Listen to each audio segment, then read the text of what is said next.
ওই পাশে দুইটা ক্যামেরা আছে, ওরা যে পিছনে দাঁড়াইছিল। এই ক্যামেরা তো আমরা উত্তর থেকে দক্ষিণে দক্ষিণ থেকে উত্তরে দেখতেছি। ব্যাক সাইড, ফ্রন্ট সাইডে দুইটা ক্যামেরা আছে ওই বাড়ি। তো ওই বাড়ির ওনাদের কাছে যদি একটু আপনি যাই বলেন, ফুটেজটা এখান থেকে নিলে আরো ক্লিয়ার হবে, একদম কাছাকাছি, ওটা কাছে থেকে নেওয়া যাবে।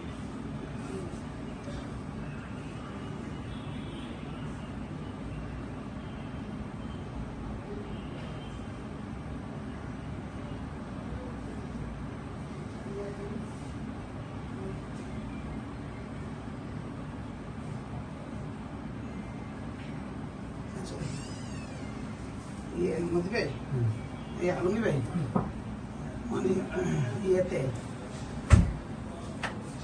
ম্যানেজার ইতিপূর্বে যে ঘটনাটা, হ্যাঁ এটা ইয়াই জানে, তাই এর নাম জানি কি না না তোমাদের এই যে এসএস ছিল যে, আরে তোমাদের জিনে দেখ হাবি না হাবি সামনে যে দোষ আছে ইয়াই এর নাম মামলা মনে করতে জিনে দেখ এখন আছে, এখন মনে নেই কি নাম জানি। अरे जिनाइदा ওসি লিখে সারদো না, মানে ইয়া লিখে সারদো না, পশ্চিম থানা লিখে সারদো, কেমনে রাখছো জামিনের জিজ্ঞাসা নাম কি ওনার? জিনাইদা তো যে বিষয়ে আমরা তদন্ত করছি, আদৌ সামরিক করেন কিনা এসব ব্যাপারে কোনো সত্যতা আমরা পাই না এখন পর্যন্ত। কতদিন আটকে রেখেছি? 8.5 ঘন্টা পরে আমরা উদ্ধার করছি। মানে আজকেরই ঘটনা? আজকের ঘটনা বলতে 12টার সময় ঘটনা, দুপুরের ঘটনা আপনারা বিকেল বেলা খবর পেয়েছেন। এই খবরটা আপনাদেরকে কে জানিয়েছিল? আমরা ওই প্রতিষ্ঠান থেকে ভুক্তভোগী যে ম্যানেজার আটক হয়েছে তার পরিবার থেকে আমাদেরকে জানানো হয়েছে। আমরা উদ্ধার করছি 6 নম্বর সেক্টর।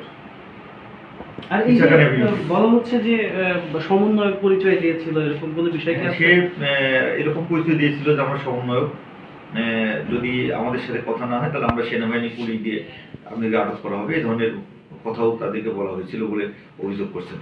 আপনি যেহেতু থানায় আছেন, এখানে দেখতে পাচ্ছি যে অনেকদিন হয়ে গেল আছেন, এরকম ঘটনা কিন্তু অনেক জায়গা থেকেই খবর পাওয়া যায়, সমন্বয়ক পরিচয় দিয়ে এরকম বিভিন্ন রকম ঘটনা হচ্ছে। আপনার এখানে এরকম ঘটনা কি আগে পেয়েছেন? হ্যাঁ, আগে আরেকটি ঘটনা হয়েছিল, সেই ঘটনাও এই কাজী জুবাইয়ের নেতৃত্বে সিনথিয়া নামে একটা মেয়ে ওরা করেছিল।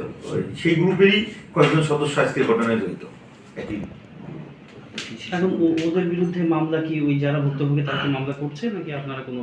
হ্যাঁ, অভিযোগ দিয়েছে, আমরা এগুলো আইনগত ব্যবস্থা প্রক্রিয়াধীন আছে। যেহেতু আগেও একটা মামলা আছে আপনি? হ্যাঁ, আগে একটা মামলা আছে, একটি আবাসিক হোটেলে উঠে সেখান থেকে টাকা নিয়েছিল এই কাজী জুবাইর, সেখানে মামলা হয়েছে। সে মামলা আমরা চার্জশিট আদালতে দাখিল করেছি।